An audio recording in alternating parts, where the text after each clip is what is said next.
People have always sat around a campfire, sharing stories.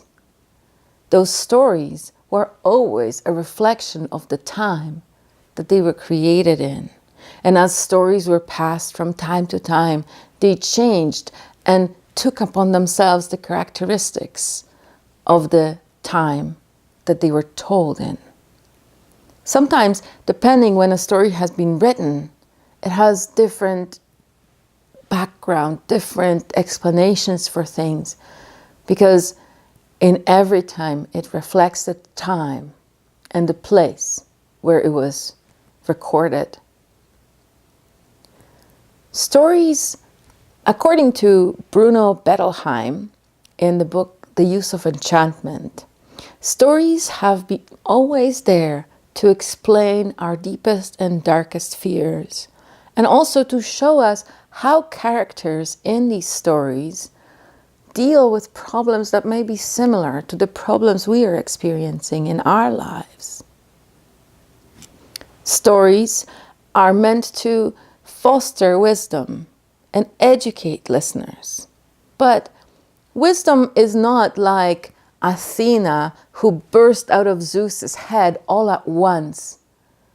Wisdom is something that's gained step by step, bit by bit, and often between the time where we gain the information and the time we understand the information, there is a window of opportunity, a window where we can reflect on the information that we've gained and perhaps apply it in our day-to-day life.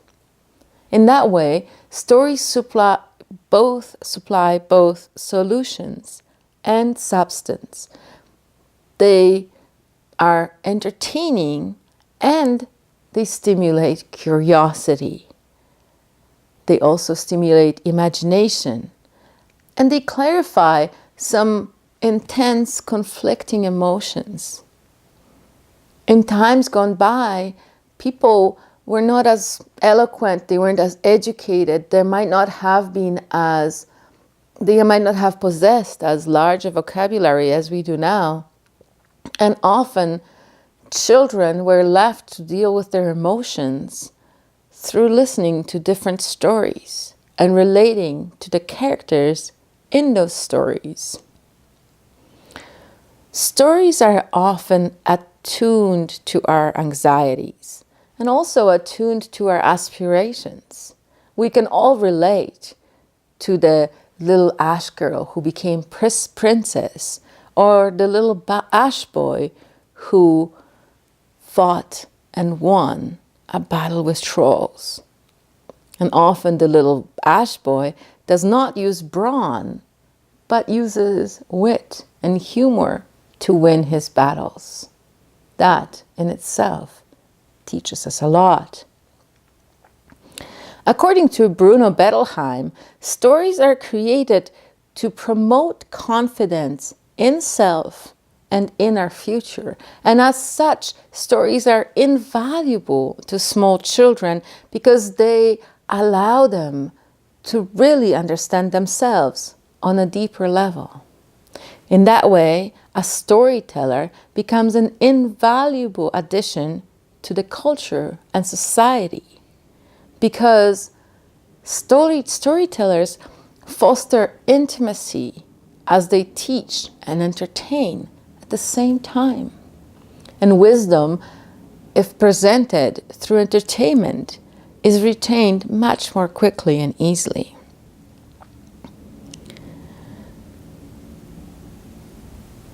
Well, the creative process takes place in every single moment of the storyteller's telling of the story.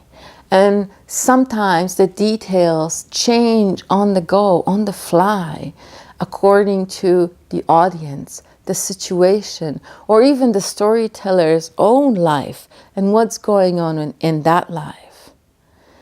We can always learn and grow through listening to the storyteller. And just think about the storytelling traditions all over the world. There were the Shanahi in Ireland, the griot in West Africa, all those respected, honored people, they were supposed to not only be able to tell stories, but also sing and play instruments, be able to speak and translate into many languages. They were often called into advisement positions where they would share their wisdom and their experience in traveling and learning from other cultures.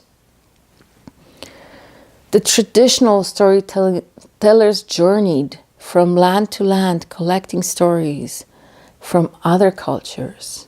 And often those stories would then be colored by the storyteller's own culture and interpretation. The one thing in common is that the storyteller always wanted to serve the needs of its listeners to the best of their ability, whether for ideological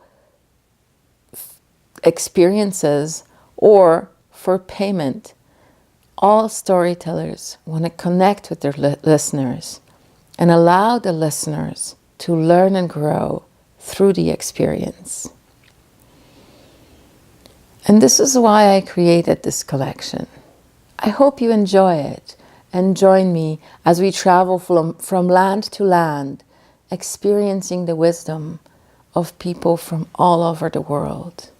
And perhaps that wisdom will allow us to live our own lives much better.